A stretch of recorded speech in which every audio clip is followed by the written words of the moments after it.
Here are the top 3 things I've learned as a business executive about leadership. Number 1, leadership is a privilege. So with your teams, whether it's family,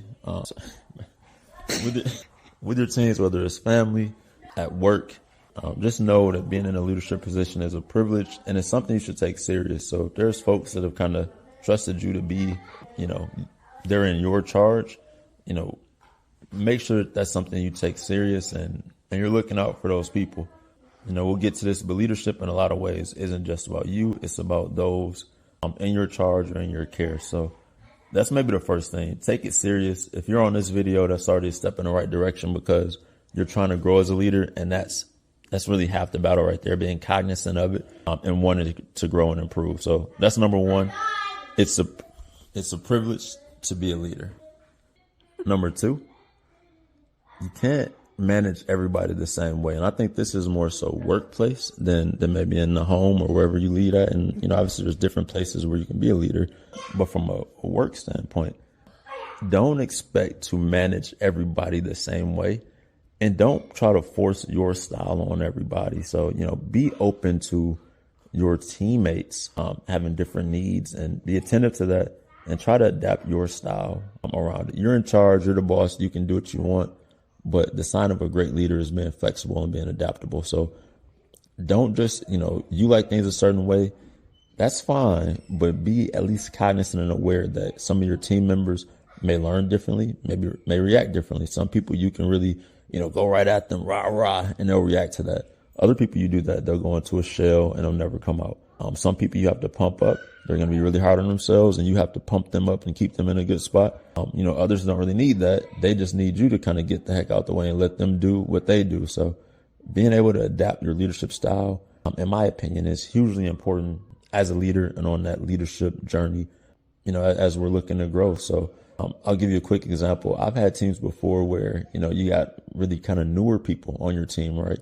And so for that, you really have to make sure that they understand the culture and the work, right? So from a culture standpoint in the work, you're probably going to have a little bit more of a heavy hand. It's going to borderline. You don't want to micromanage, right? But you want to set them up for success. And so those first 6 months are going to be really important to get them off on the right foot. So you'll obviously manage that team differently, right? Where let's say you got 6 new folks that are kind of under your charge and you have to help them get acclimated to the company, the culture, and the work. That's a different experience than, let's say, you go to a team and maybe you are the newer person and your team has been there for 6 years. They don't need you to explain the culture. They know more about the work than you. For that team, your job is going to be a little different. It's more strategic and tactical, right? So the strategy being, what can we do from a broad decision standpoint? Again, strategy is what should we do, right? Broadly speaking. Tactical is how should we do it? So strategy being, what market should we be in? What product should we sell? Tactical being, what color should we offer? When should we time the launch? So that type of deal. So it's different. Your leadership role on that type of team will be different than it will on that first team that I mentioned, right? Where there's a lot of new folks. And then the third thing, and this is a lesson that I got from my wife actually, is showing appreciation and how valuable that is. If you read How to Win Friends and Influence People, one of the core tenets in that book is appreciation and the wonders that can do for your interpersonal relationships, but also for you as a leader. I think appreciation kind of unlocks a lot in people, right? From an effort standpoint. How do you feel? How do you feel when you go above and beyond on a project, right? You stay up late, you stay up to 2 a.m. to get this project done, or you go above and beyond for your spouse, your loved one. How good does that genuine appreciation feel when you receive it, right? Oh, thank you for that. Like, how good does that make you feel, right? When I say, hey, thank you for going above and beyond and doing that, that feeling of acknowledgement, being recognized. Now, conversely, how does it make you feel when you go above and beyond, or let's say you give a significant gift to someone and they're just like, you don't really, that doesn't give you the warm and fuzzies. It doesn't inspire you to try to go above and beyond, right? So for your team, don't be that person that never shows appreciation and don't be that dad that can never say he's proud. Like that's a played model. That's a dated model. praise is not something that there's not something you have to ration out like you're in a desert and there's only a little bit of water. You can be loquacious with your praise.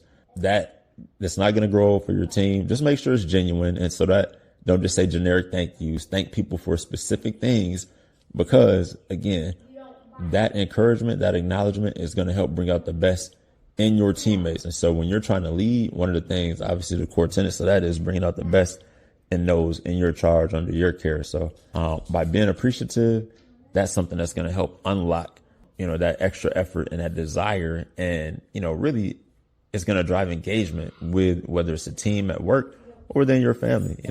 Your kids do something right, they do something good, make sure you praise them. Your spouse does something that you exceptionally like and appreciate, make sure you praise them. And this is something, obviously, we're human beings. We all kind of, have our faults. This is something I'm working on myself.